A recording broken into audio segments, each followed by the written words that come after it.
尊敬的面粉们好，今天你们赚钱了吗？应该是赚钱了吧？为啥呢？因为前几天比特币大跌了，对吧？比特币大跌了，可为什么面粉们能赚到钱呢？嘿嘿嘿嘿，因为面具人前几天的节目也已经告诉过你们了啊，比特币一度下跌到38000，甚至有下探37000的趋势了。大家一看，哦呀，完蛋了，比特币要去33000、32000了。这个走势直接吓尿了很多网友，是不是？但是剧本呀，就像面具人前几天给你们说的一样，比特币跌到了39000，再往下跌的话，你就可以考虑建仓了。反正面具人我会在比特币跌破39000的时候，甚至我在39000就已经开始建仓了，买入了很多主流的链币。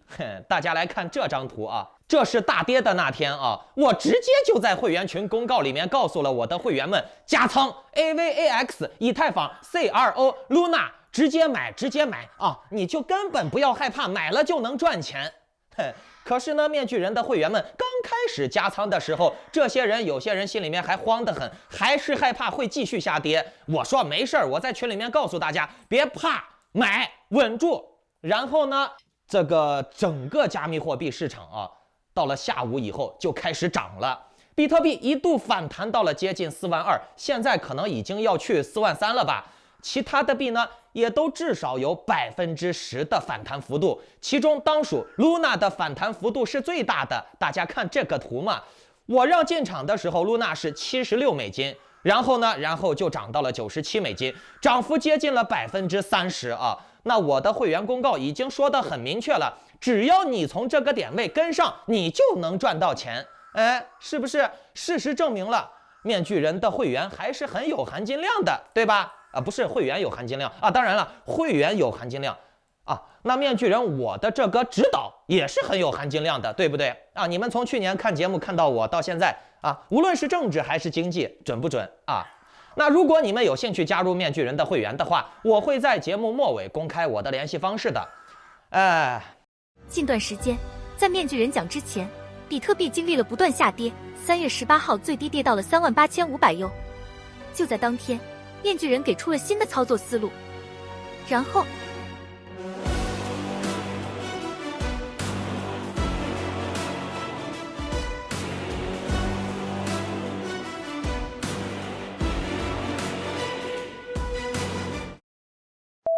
你不加会员也行，其实这个走势你们看面具人的公开节目也是能够跟上行情的。所以呢，各位观众一定要打开点赞、订阅小铃铛，否则呢，错过了面具人的节目，你看你没赚到钱，多可惜的。好，来讲正题啊，那就是面具人今年的投资计划。等一下，转发面具人的节目到3个平台以上，截图发送到我的邮箱，并且呢附上你的钱包地址啊，就可以参与抽取这个月的 NFT 大奖了。中奖人数依然是10人，都是真金白银可以交易的 NFT 啊。好，今天我要来讲一讲加密货币啊、智能合约之类的行业深度问题啊。来，面具人想问大家一个问题。智能合约真的安全吗？首先，面具人我想说一下，很多人一听到区块链支付就认为只有智能合约这一种购买方式，并且呢觉得智能合约很高端、很牛逼、很有科技感。其实这种想法是相当小白的。智能合约呢，它只是区块链支付方式当中的一种，并且呢很有可能是最不安全的一种支付方式。为什么呢？想必大家都知道，前一段时间 Axie 的智能合约被破解，还有那个 AnySwap、BunnySwap、平头哥这些大公司这么牛逼的技术，合约都被破解了。然后呢，黑客就把里面的钱给盗走了。那这盗走的钱是谁的钱呢？当然不是项目方的啦，项目方也不可能承担的啦，对不对？当然是盗走了你们这些消费者的钱，对不对？那为什么这些钱会被盗走呢？为什么呢？因为智能合约它是由代码写的，只要是代码是程序，它就会有漏洞。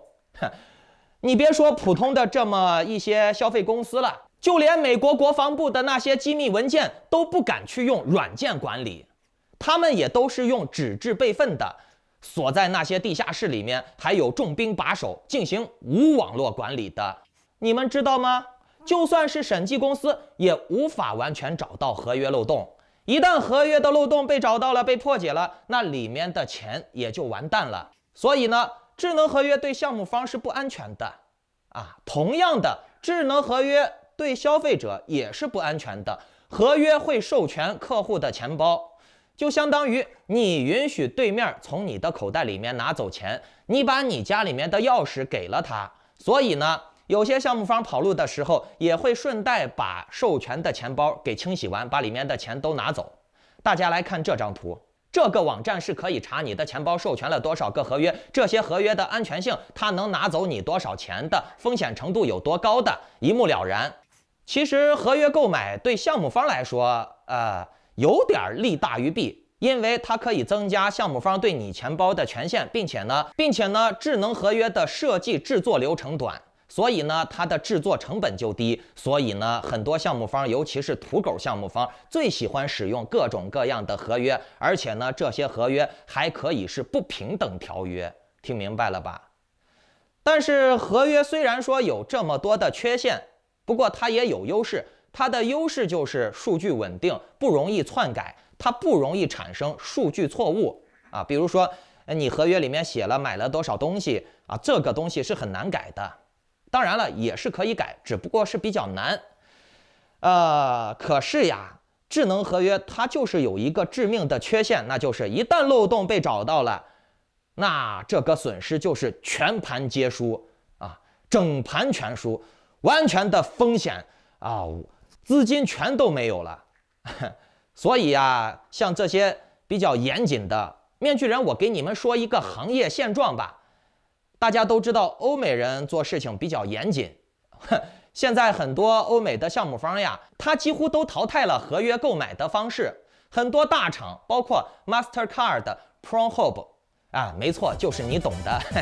晚上寂寞的男性同胞，也包括部分女性同胞，都会看的那个网站，他们都是用的主动转账加链上监听的方式进行销售、进行支付。同样呢，由于市场的需求，欧美现在也兴起了很多，比如 Coin Payments、Mastercard， 甚至 PayPal 也要开通加密货币第三方支付的通道。他们都是用的钱包主动转账加链上监听的方式，这个操作是属于半中心化，甚至是完全中心化的啊。但是呢，这样的好处就是对于项目方、对于钱包、对于客户都是安全的，因为主动转账是没有任何授权的，你的钱包包括项目方的钱包是没有任何合约授权的，那就无从谈有什么漏洞，被人家找到合约漏洞把你的钱转走。所以无论是项目方还是客户、消费者，双方的资金都是最安全的，没有任何的合约接口，没有任何的外部接口，转账的权限都在你自己的手里，没有任何的授权。但是这样做的弊端就是链上监听的数据是容易出问题的，尤其是在遇到了到账快了、慢了、卡顿的情况下，就容易造成这个数据抓取不准的这么一个现象出现。可是呢，如果智能合约遭到了黑客的攻击，那损失就会很惨重了。而且这种损失是客户无法承受的，因为合约一旦它的漏洞被找到了以后，黑客就可以利用这个合约的漏洞，把里面所有的钱都给转走，所有的币都给转走。而且这个损失，公司肯定不会给你赔偿嘛，肯定是你自己认了，对不对？公司想给你赔也赔不起啊，公司自己也都完犊子了，他的钱也被盗走了，可怕不可怕？我这样说了以后，你们能明白了吗？从今天开始，别再扯什么鸡蛋玩意儿了，说啊智能合约牛逼得很。实际上呢，智能合约只是加密货币支付交易的一种方式之一。好，咱们再来说一下 Cydia。哎呀，这个 Cydia 的项目方真的很厚道。我上次说了，它独创的工会系统可以让所有的玩家变为人力资源，产生真实价值。比如说 Cydia 的玩家有10万人，那就代表着它有10万的人力资源价值。哎，面具人这么说的话，可能有些人会理解不了啊。来，我简单直白的给你们说一下啊。你们想一下，人们为什么会去玩游戏？哎，为了好玩，或者是 GameFi 嘛，为了能赚钱。那为了好玩，就一定要强，要能虐人嘛，要有好装备，是吧？这是他的追求之一。那为了赚钱的话，就是通过玩游戏能得到一些代币嘛。我告诉你，Cyndia 的工会可以同时满足你这2个要求。玩家们可以连续的去做工会任务，收获游戏道具、游戏装备或者是代币，而这种任务就是它的人力资源价值所在。比如说转发广告、看广告这些任务，哎，这可不可以？这是不是就相当于把玩家给转换成人力资源的广告业务员了？嘿，厉害不厉害？而且所有的玩家去给你分享转发，有10万个人玩，就有10万个人给你分享转发，为了获取代币或者装备嘛，这些都是真实的转发分享呀，并不是机器人刷单呀。各位，你想想，这个有没有价值？你想想，你是项目方的话，你要打广告的话，瞬间就会有10万人的工会帮你转发、帮你宣传、帮你推广、帮你拉客户、帮你做营销，好不好？而这中间产生的劳动价值就是代币或者是装备。那有些人喜欢装备，那他就可以领装备嘛，他未必要领代币。可是有些缺钱的人，他就可能会去领代币。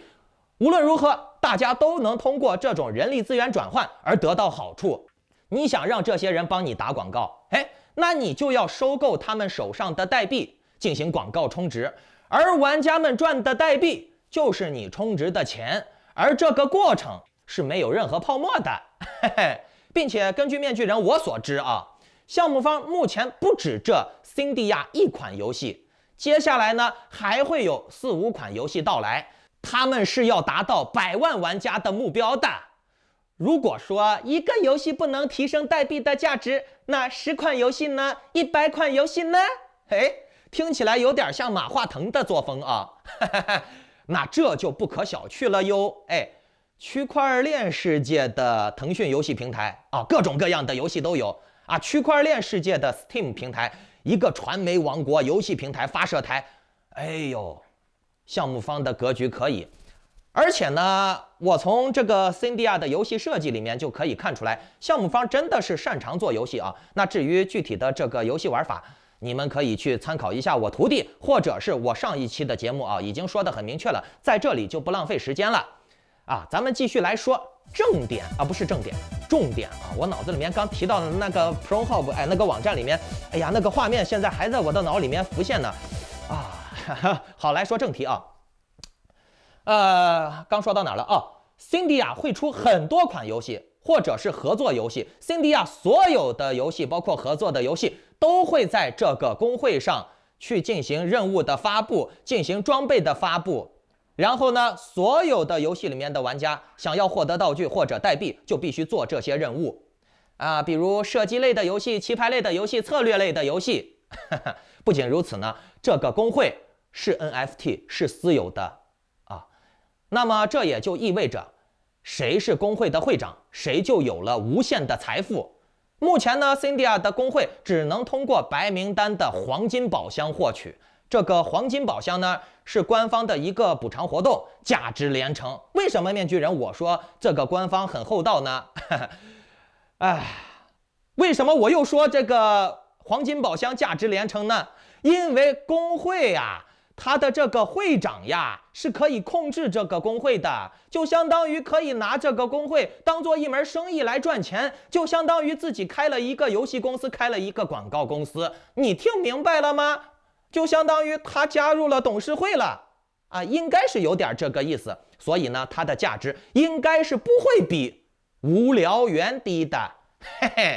好，再来说一下 Cyndia 的第2个好东西啊，那就是它的地图编辑器。大家在玩 Cyndia 的时候，可以利用 Cyndia 的开源接口、开源功能去自己编辑玩法啊，铺设土地、铺设地图，然后呢，设计英雄的技能啊，设计场景。你想设计什么玩法都可以，比如 TD3C 守卫间隔之类的玩法都可以设计。像我们熟知的英雄联盟、塔防游戏、DOTA 都是源自于地图编辑器。他们都成就了大事业，他们都赚了大钱，而 Cyndia 的地图编辑器也有着同样的潜力，可能潜力更大，因为 Cyndia 编辑出来的地图也可以生成 NFT 去交易的，你也可以设置付费游玩或者是免费游玩完全根据你自己个人的格局。啊，你牛逼，你有钱，你可以免费给人家玩。如果说你想靠这个赚钱，你也可以设置一个付费游玩。所以呢，你的这个 NFT 的价值有多高，也取决于有多少人玩你的这个地图玩法。玩的人越多，你就赚的越多。关于项目方的计划啊，大家还请多多关注他们的官方讯息，因为接下来还会有很多大计划，包括他们的小说发行。当然了，小说发行的 NFT。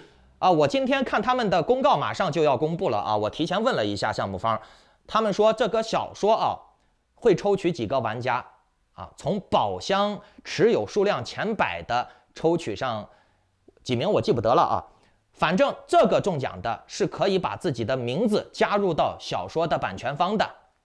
那这也就意味着小说以后的改编权、小说的这个出书卖书的钱，你都能拿到一部分的版税。